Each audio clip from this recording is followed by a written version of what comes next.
Today's recipe is a really good idea for shark, swordfish, and such as that. But there's an extra touch at the end that I'm going to show you that you're going to love. First of all, I use lots of O'Neill outside fish and seafood seasoning. And I'll put it on the big green egg at, listen to this now, 500 degrees for 2 minutes on each side, direct heat.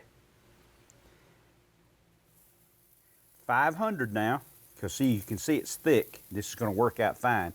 Then there'll be a surprise in about 4 minutes. Here's the surprise. 4 minutes.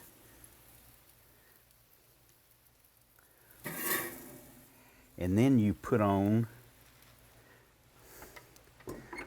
lime coriander butter. And when that melts, it will also melt in your mouth. Enjoy.